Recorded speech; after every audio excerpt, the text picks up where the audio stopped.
Hello students, welcome to JET point. आज हम सब एक न्यू टॉपिक करने वाले हैं, दैट इज रिलेशंस। रिलेशन, आपने इससे पहले भी ये वर्ड सुना तो होगा। अगर मैं जनरली बात करूं तो रिलेशन से आप क्या समझते हैं? जैसे कि मान लीजिए आप फैमिली में ही ले लीजिए, अपने घर में ही ले लीजिए एग्जांपल। आप और आपका ब्रदर, आप दोनों रिलेटेड है क्योंकि वो आपका भाई है। ओके, अगर मैं बात करूं, मान लीजिए आप 11th क्लास में दो स्टूडेंट्स हैं। 11th क्लास में मान लीजिए कुछ स्टूडेंट्स हैं, उनमें से किसी भी दो स्टूडेंट को अगर आप पिक कर लें तो आप कह सकते हैं कि वो दोनों रिलेटेड है। कैसे रिलेटेड है? कैसे रिलेटेड है? दोनों आप कह सकते हैं सेम क्लास में है, या सेम स्कूल से बिलोंग करते हैं, या सेम स्ट्रीम में है।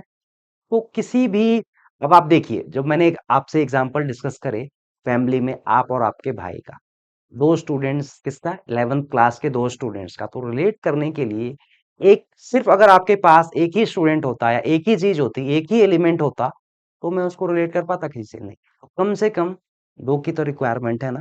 दो की रिक्वायरमेंट है रिलेट करने के लिए। अगर आप बोलें कि इंडिया, जैसे कि इंडिया, इंडिया का आप कंपैरिजन करें किसी कंट्री से, मान लीजिए आपने कंपैरिजन करा इंडिया एंड मालदीव्स, इन दोनों को अगर आप रिलेट करते हैं, कर सकते हैं, आप कह सकते हैं कि both are two countries of Asia, कह सकते हैं।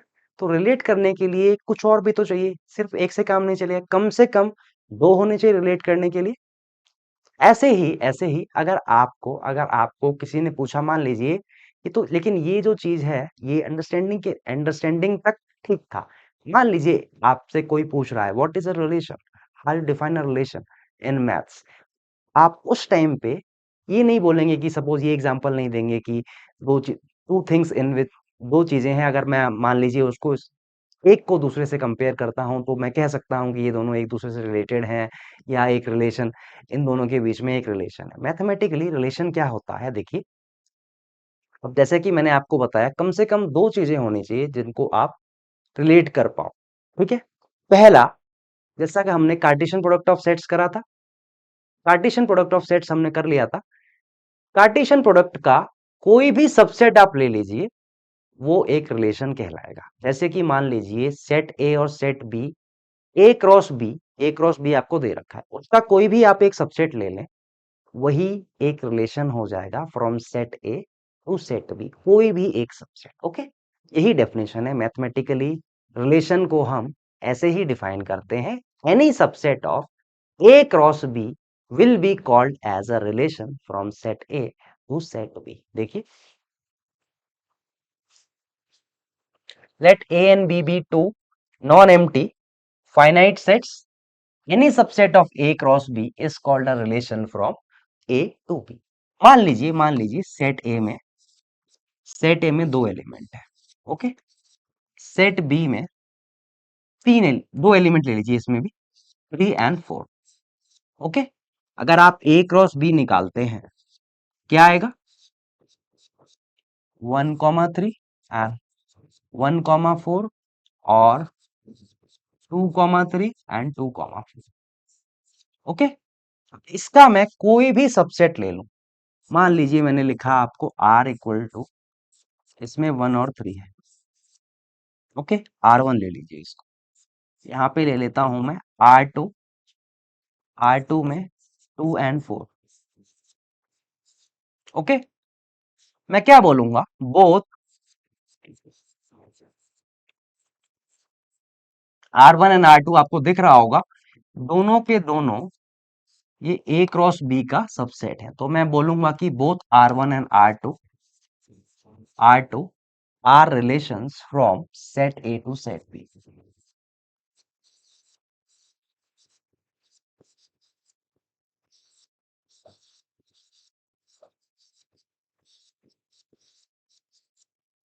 ओके, आई होप आपको समझ में आ गया होगा। तो कभी भी आपसे कोई पूछे कि व्हाट इज अ रिलेशन, तो Cartesian product of A cross B का कोई भी सबसेट ले लीजिए, वही रिलेशन हो जाएगा from set A to set B. Okay, अब देखते हैं, आगे देखते हैं।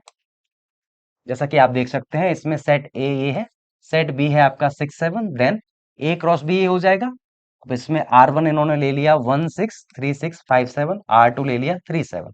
जैसा कि आप देख सकते हैं, R1 ए क्रॉस बी का सबसेट है, तो R1 हो जाएगा रिलेशन। R2 भी ए क्रॉस बी का क्या है, सबसेट है। So both R1 and R2 will be called relations from set A to set B. Okay? अब अगर आपसे पूछा जाए कि नंबर ऑफ रिलेशंस कैसे फाइंड करोगे आप from set A to set B, वो कैसे फाइंड करोगे? देखिए, जैसा कि इस क्वेश्चन में है, आप देख सकते हैं ए में कितने एलिमेंट है? 2। बी में कितने एलिमेंट है? 3। और आपको फाइंड क्या करना है? Find the number of relations from set A to set B. अब बिल्कुल डेफिनेशन जो मैंने बताई थी बिल्कुल वही यूज करेंगे। रिलेशन होता क्या है? What is a relation? Any subset of Cartesian product A cross B, any subset of A cross B is called a relation. तो क्या मैं कह सकता हूं कि ए क्रॉस बी के ए क्रॉस बी के जितने सबसेट्स होंगे, जितने सबसेट्स होंगे उतने ही ए क्रॉस बी में एलिमेंट्स होंगे। ओके, ए क्रॉस बी के जितने सबसेट्स होंगे उतने ही ए क्रॉस बी में एलिमेंट्स होंगे, या आप कह सकते हैं ए क्रॉस बी के जितने सबसेट्स होंगे उतने ही रिलेशन होंगे। Relation, because what is a relation? A relation is a subset of A cross B. A cross B में ए क्रॉस बी के कितने subset possible? A cross B में कितने एलिमेंट है? ए क्रॉस बी में अगर मैं एलिमेंट की बात करता हूं, ये आपको पता है n A into n B. क्या आ जाएगा इस केस में? 2 इंटू 3 6 आ जाएगा। ए क्रॉस बी के जितने आपके पास सबसेट पॉसिबल हैं उतने ही रिलेशन होंगे, क्योंकि रिलेशन है क्या? Subset of A cross B. तो जितने ए क्रॉस बी के सबसेट होंगे उतने ही आपके पास रिलेशन होंगे from set A to set B. अब ए क्रॉस बी में कितने एलिमेंट हैं? 6। तो ए क्रॉस बी के कितने सबसेट हो जाएंगे? 2 raise to power 6।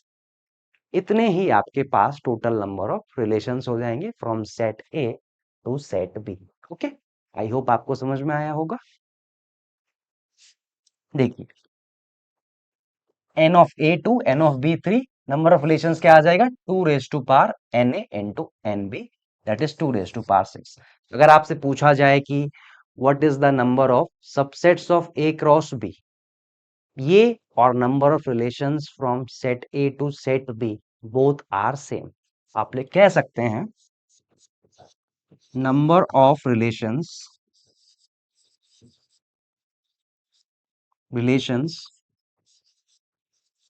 from A to B, ये किसके इक्वल होगा?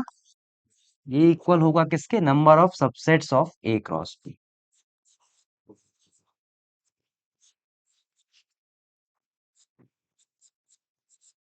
और ये किसके इक्वल होता है?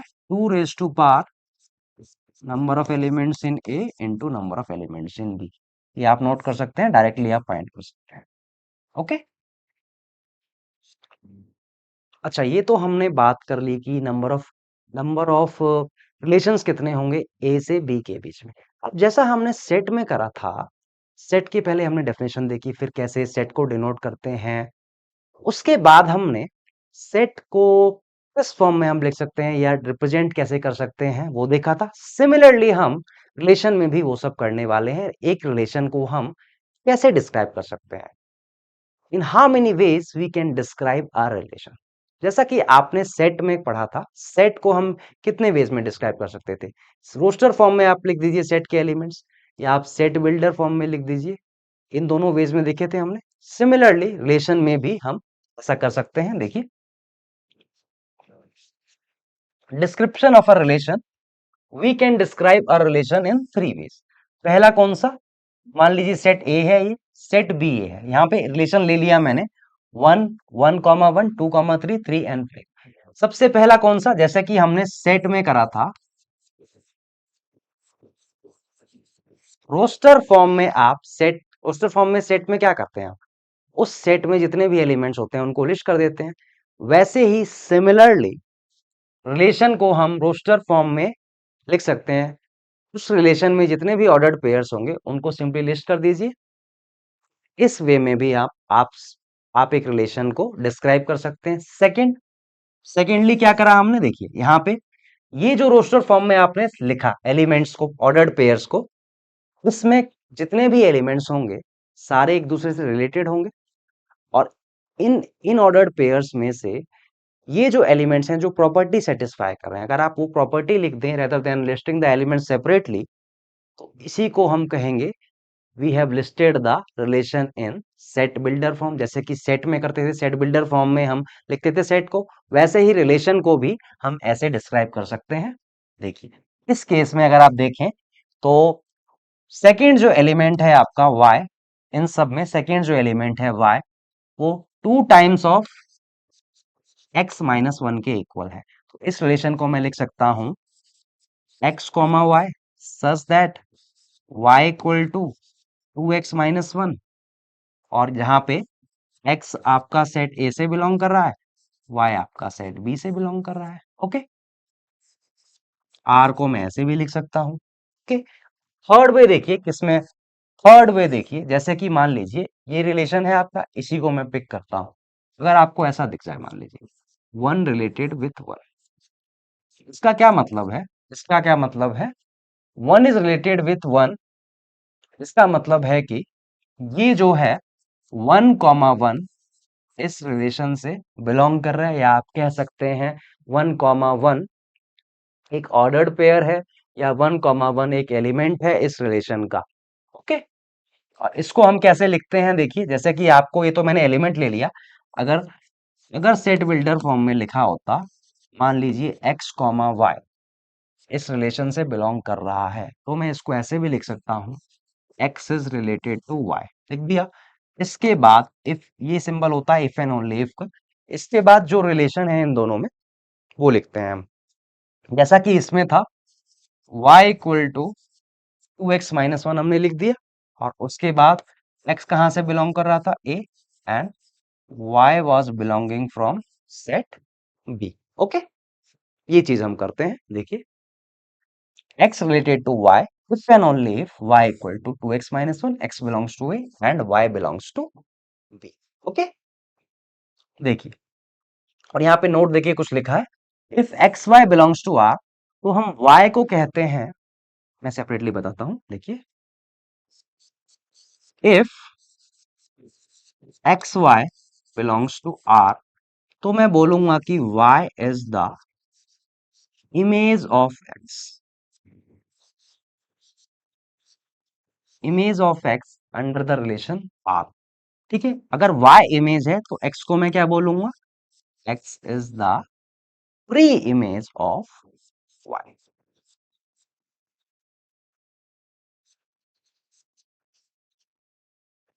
ओके, और देखिए रिलेशन ये क्या डिनोट करता है, it denotes that r is a relation from set a to set b। ये जो पहला सेट है पूरा, इसको हम कहते हैं डोमेन, और ये जो सेकंड सेट है इसको हम कहते हैं codomain. Okay,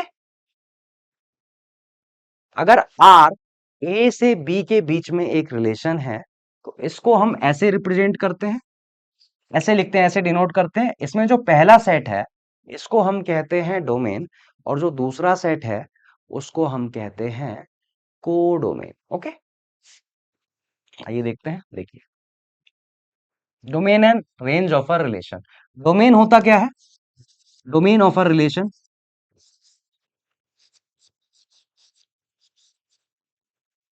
set of all first elements of the ordered pair. ये जो पेयर बना जो रिलेशन से बिलोंग कर रहा है, इनमें set of all first elements, इनको हम कहेंगे डोमेन, और set of all second elements इसको हम कहते हैं range.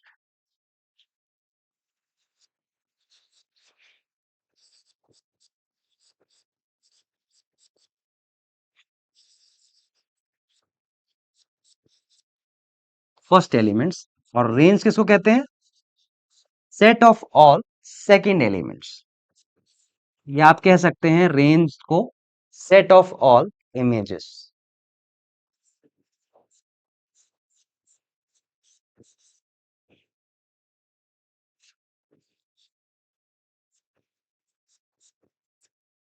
Set of all second elements, या आप कह सकते हैं और सेट ऑफ इमेजेस।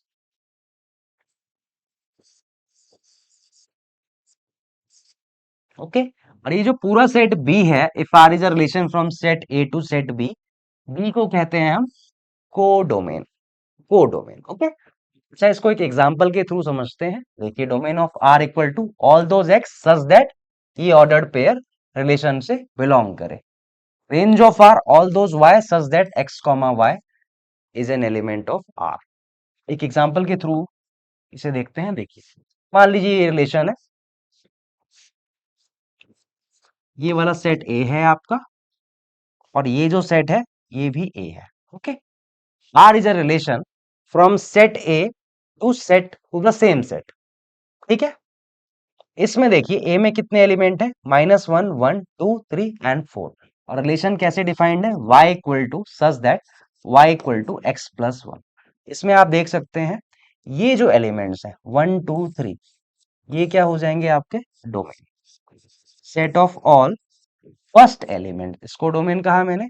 और ये जो एलिमेंट्स हैं आपके, ये क्या हो जाएंगे, इनको मैं कहूंगा रे। और जैसा कि मैंने बताया था, पूरे सेट दूसरे वाले सेट को कहते हैं कोडोमेन। इस केस में मेरा कोडोमेन क्या आ जाएगा, कोडोमेन आप ए कह सकते हैं। पूरा डोमेन हो जाएगा आपका 1 2 3, रेंज हो जाएगी आपकी 2 3 4, एंड कोडोमेन आपका ये वाला पूरा सेट हो जाएगा। ओके, आई होप आपको क्लियर हुआ होगा। In the next class will move to functions. Okay.